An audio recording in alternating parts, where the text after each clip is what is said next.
Bismillahirrahmanirrahim. Assalamualaikum warahmatullahi wabarakatuh. Salam sang sejati. Apa itu diri? Dari mana dan mau kemana diri itu? Pertanyaan ini adalah satu-satunya pertanyaan yang sangat penting dibandingkan dari berapa banyaknya pertanyaan-pertanyaan yang sering kita ajukan. Memang, pertanyaan seperti ini bukanlah pertanyaan yang istimewa, karena kata diri bukanlah kata yang asing dan sudah sangat sering kita ucapkan. Terlebih, kita beranggapan bahwa diri dimiliki oleh setiap manusia, sehingga mudah untuk dijawab, terutama oleh para ahli. Kesimpulan daripada para ahli pada umumnya, mereka akan mengatakan bahwa diri adalah unsur dalam dari tubuh manusia. Pernyataan semacam ini sampai pada abad ke-21 tidak berubah dan tak ada yang sanggup menyangkalnya.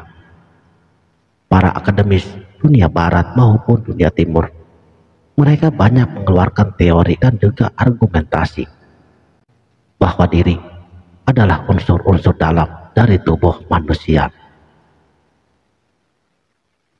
Banyaknya argumentasi dan juga teori bertebaran dalam ribuan buku tebal. Kesimpulan para akademis telah melahirkan argumentasi rasional, yaitu argumentasi yang muncul berdasarkan nilai rasio atau nilai rata-rata pemahaman dalam dunia pendidikan. Dan saya yakin kebanyakan dari diri kita juga akan sama dengan jawaban rasional seperti tersebut. Sebelum saya menjelaskan daripada pertanyaan seperti itu, pada video ini saya ingin mengajak siapapun untuk lebih memahami dengan cara yang mudah dan juga sederhana. Ada beberapa bentuk pertanyaan yang berhubungan dengan kata diri, jiwa, badan, agar kita dapat memahami apa diri itu sebenarnya. Beberapa contoh pertanyaan yang telah saya susun. Simak baik-baik. Pertama, apa bedanya antara membersihkan badan, membersihkan jiwa, dan juga membersihkan diri? Apa bedanya kekuatan badan, kekuatan jiwa, dan juga kekuatan diri? Kenapa ada istilah kesadaran jiwa, kesadaran diri, sedangkan istilah kesadaran badan itu tidak ada? Kenapa ada istilah seorang diri, tetapi tidak ada istilah seorang badan dan seorang jiwa? Kenapa ada istilah diri pribadi, sedangkan istilah badan pribadi tidak ada? Demikian pula istilah jiwa pribadi menjadi rancu.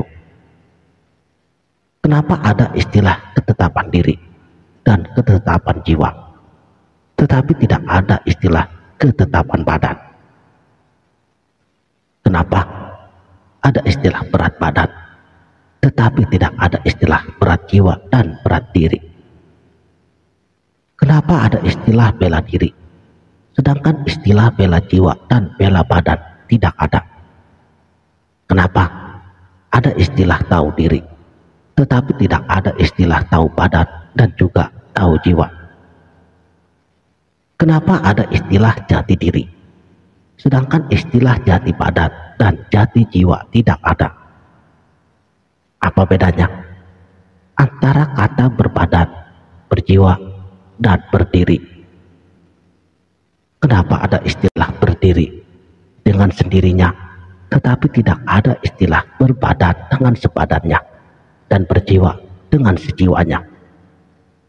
Kenapa ada istilah anggota badan, tetapi tidak ada istilah anggota jiwa dan juga anggota diri? Beribu pertanyaan seperti tersebut bisa saja kita munculkan dan kemudian kita merenungkannya. Saya jamin kamu akan menjadi paham dengan sendirinya apalagi jika kamu menghubungkannya dengan kata yang lainnya, seperti sukma, raga, hati, perasaan, dan lain sebagainya. Saudaraku yang sejati, bagi mereka yang telah terpahamkan, maka maksud daripada unsur di dalam diri pada dasarnya adalah bentuk kiasan, sekedar untuk memudahkan kepahaman. Mereka yang telah berhasil tenggelam di dalam alam diri sudah tidak asing lagi dengan kata-kata tersebut. Pada video ini, saya katakan bahwa diri hakiki yang sebenarnya adalah unsur luar dari tubuh manusia yang kemudian masuk atau ditiupkan dengan sifat Rahman Rahimnya, yang kemudian ia bersemayam di dalam alam bawah sadar kita. Silahkan buka surat Al-Hijr ayat 29. Untuk lebih jelasnya, diri adalah energi gaib yang tidak bisa terpisahkan dengan Sang Maha Tunggal. Diri menyeruak ke tiap tubuh manusia untuk dikenali siapa dia sebenarnya.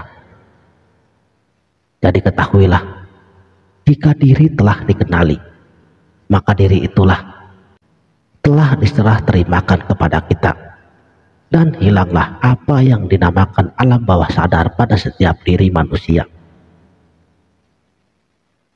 Aneh sekali bahwa yang lebih memahami mengenai diri adalah Dajjal, namun sengaja diselewengkan oleh Dajjal ini agar manusia terus tersesat.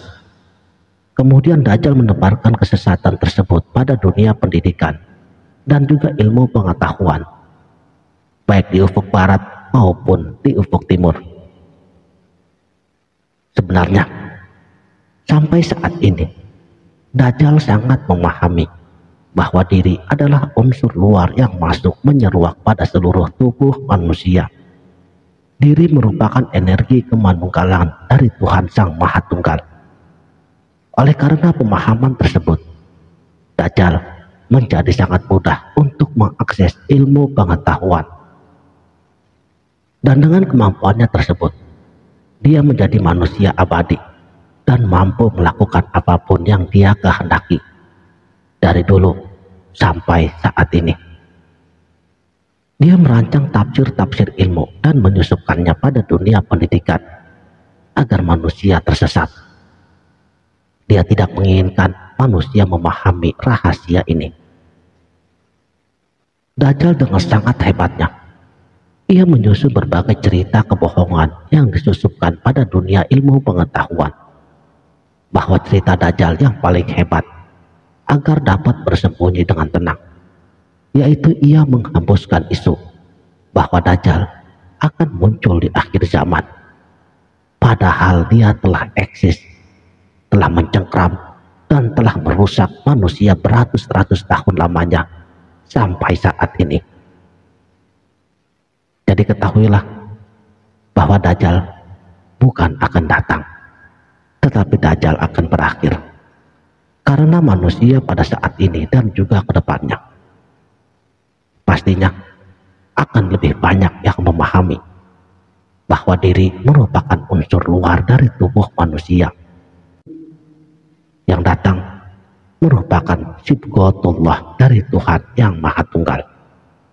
Sang Maha Tunggal yang keberadaannya lebih dekat daripada urat leher siapapun, karena Sang Maha Tunggal meliputi seluruh jagat raya, dan kita semuanya telah berada dan telah tenggelam, berenang-renang di dalam lautan liputannya. Ala innahu bikulli syai'im muhit. Sekianlah, terima kasih telah menonton. Sampai jumpa di video berikutnya. Wabillahi taufik wal hidayah. Wassalamualaikum warahmatullahi wabarakatuh.